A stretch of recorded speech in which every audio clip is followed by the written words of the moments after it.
Everyone, Stephanie here with creatingwithin.com, and I decided that I wanted to talk today about letting go and non-attachments.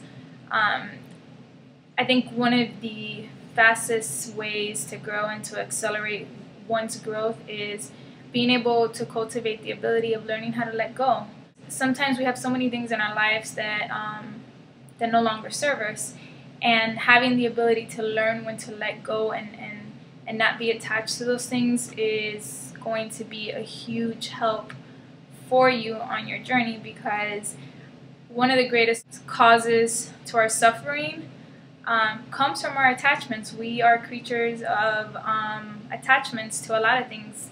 We're attached to so many things in our day-to-day life, from the smallest things to the biggest things. And it's in learning how to be able to appreciate those things, but not attach yourself to them, because when you can learn to not attach yourself to things or to people or to beliefs and opinions, it makes life so much easier, and it prevents so much suffering. So, for example, being able to learn how to let go of certain roles that we play. A lot of us play victim roles, or we play the savior role. So being able to learn how to let go of those roles is a huge step in accelerating one's growth. And sometimes we're going to be called to learn how to let go of a job, of a friendship, of a relationship, and those things are sometimes difficult to do, but it's in learning how to do that that's going to make life so much easier for you, because life is all about change, and everything that comes into our experience, from the people to our jobs to money to everything, it's temporary. There's nothing that is guaranteed in this human experience that is going to stay with you for the rest of your time here on earth. So it's in learning how to appreciate the things that you have, but not really attaching to it.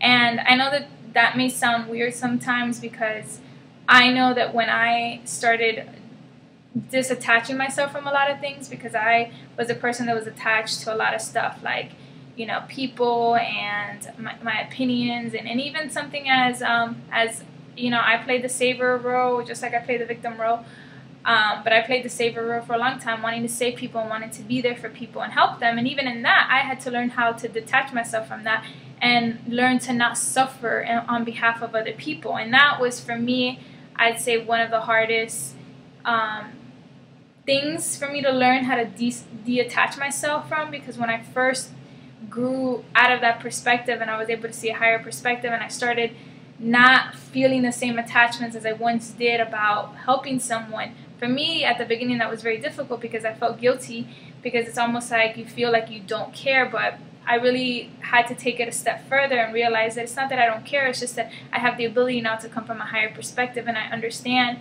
that I'm not here to save anybody, and that's actually kind of coming from the ego, really, because we all have our own journeys and our own blueprints to our life, and so I'm not here to save anyone, and as much as I may want to help someone or from their problems, that's really not my job.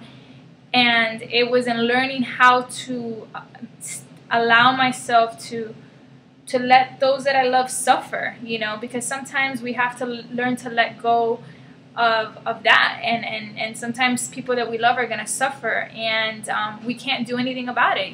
We can just be there and give them the love and the support that they need, but sometimes we won't have the answers for them, and we can't provide the solutions for them, because maybe that's something that they have to do. And it's in learning to be okay with that, and learning that there is a higher purpose. And sometimes, we want to help someone, and the other token to that is sometimes that it's in their best interest for us not to help them. And it's learning also to tell the difference of when you're appeasing somebody's personality or coming for their higher self, like helping somebody higher self versus their personality. And that sometimes means not giving in to people, or not doing something for them that from the personality level it seems like would be good for them, but that for their higher self they have to just learn this on their own. And I had that experience with certain friends. I had friends who I was always there for them, and I was always trying to help them.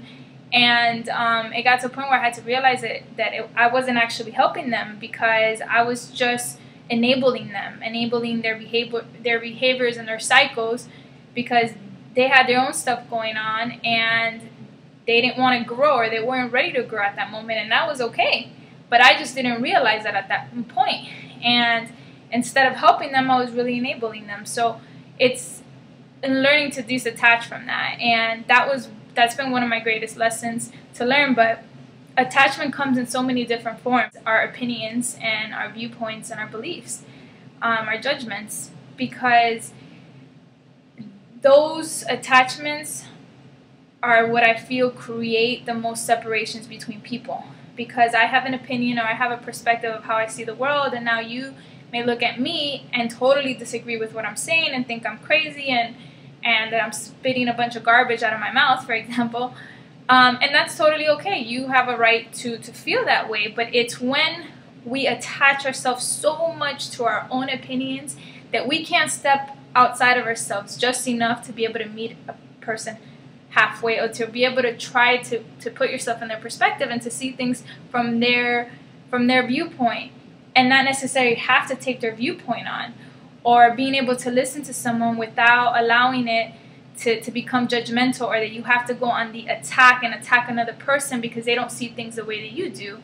And that in itself is a whole nother story. But that comes from attachment, because we're so attached to our personalities, and we're so attached with the things that we identify with, that if it becomes threatened, we go on the attack. And that's what happens a lot of times with people, and why people are so rude and mean to one another, because they're so stuck in their way and in the way that they see the world, that they can't get out of it for a second to just go and explore somebody else's world. And I would say that's one of the most difficult attachments to let go of. But in essence, it's necessary, because the more that we learn to disattach ourselves from things, the more free we become.